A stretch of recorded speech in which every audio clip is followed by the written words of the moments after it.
Poco M6 plus. এর আগে আমরা Poco M6 and M6 pro দেখেছি, কিন্তু এবার তারা লঞ্চ করলো পোকো M6 প্লাস। ফোনটির হাইলাইটেড ফিচার হিসেবে রয়েছে ফুল এইচডি প্লাস রেজুলেশনের 120Hz ডিসপ্লে, 5G একটি গেমিং চিপ, 108 মেগাপিক্সেল ক্যামেরার সাথে সুন্দর ডিজাইন থাকছে। তো আজকের ভিডিওতে আমরা এই ফোনটি সম্পর্কে বিস্তারিতভাবে কথা বলবো। প্রাইস, লঞ্চ ডেট এবং ফোনটা আপনার জন্য কেমন হবে সেটি জানতে লাইক অ্যান্ড সাবস্ক্রাইব করে পুরো ভিডিওটার সাথেই থাকুন। তো চলুন শুরু করা যাক আজকের এই ইন্টারেস্টিং ভিডিও। শুরুতেই কথা বলতে চাই এই ফোনটির ডিজাইন দিয়ে। ফোনটির ডিজাইনকে খুবই সুন্দর করা হয়েছে।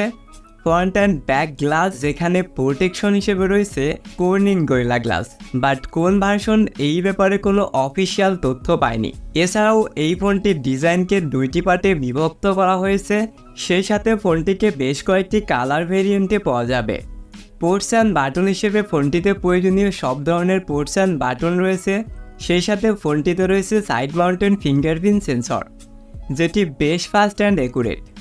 তবে এই ফোনটির ডিসপ্লে সেকশনে থাকছে 6.79 ইঞ্চের একটি IPS LCD প্যানেল, যার resolution full HD plus with 120Hz high refresh rate.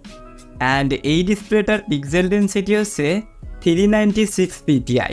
And top center রয়েছে একটি single punch hole selfie camera. Chin bezels average, তবে লোয়ার সিনটাকে আরও একটু ন্যারো রাখতে পারলে বেস্ট হতো। এছাড়াও এই ডিসপ্লেতে রয়েছে সর্বোচ্চ 550 নিট পিক ব্রাইটনেস, যা ইনডোর কন্ডিশনের জন্য ঠিকঠাক থাকলেও আউটডোর কন্ডিশনে টুকটাক স্ট্রাগল করতে হবে। তবে আবার শ্যাডো এরিয়াগুলোতে ঠিকঠাকভাবেই দেখা যায়।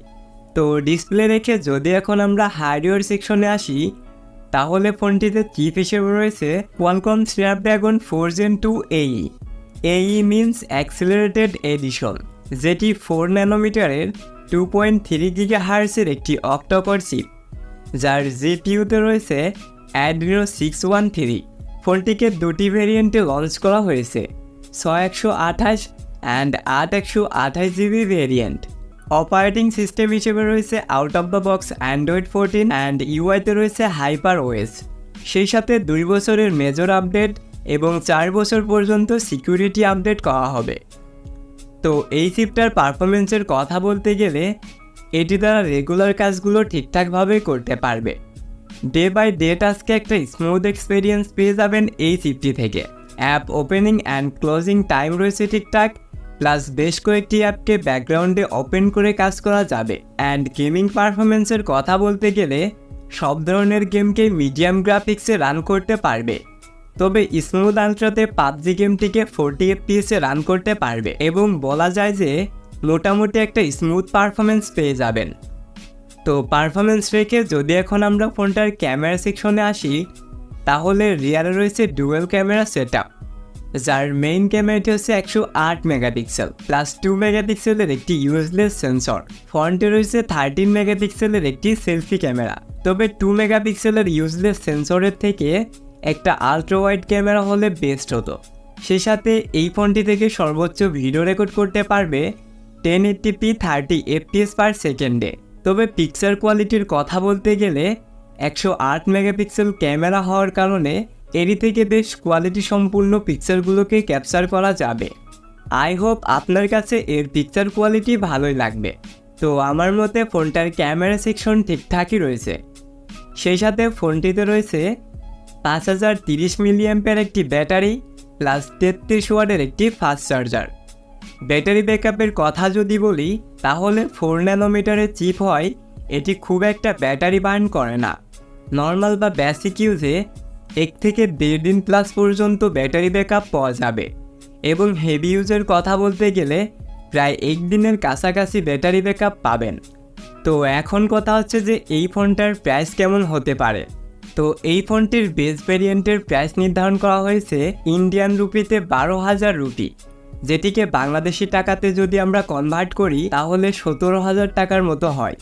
এবং রিসেন্টলি আমরা অনেক ফোনকেই দেখেছি যা এরকম কনভার্ট প্রাইসেই লঞ্চ হচ্ছে। তো যদি এই ফোনটিকে এরকম কনভার্ট প্রাইসেই লঞ্চ করা হয়, অর্থাৎ 17, 18 বা 20,000-এর মধ্যে লঞ্চ করা হয়, তাহলে আমার মতে এই ফোনটি একটা ভ্যালু ফর মানি।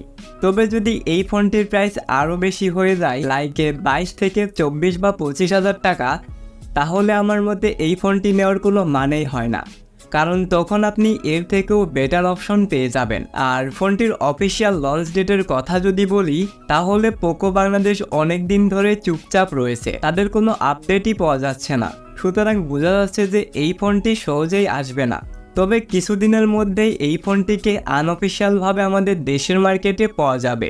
তো আই হোপ আপনি এই ফোনটি সম্পর্কে একটা ক্লিয়ার ধারণা পেয়েছেন। যদি ভিডিওটা একটু কাজের মনে হয়ে থাকে, তাহলে ভিডিওতে অবশ্যই একটি লাইক করবেন। চ্যানেলে আপনি নতুন হলে চ্যানেলটিকে সাবস্ক্রাইব করতে পারেন। আর সম্পূর্ণ ভিডিওটা দেখার জন্য অসংখ্য ধন্যবাদ। Thanks for watching.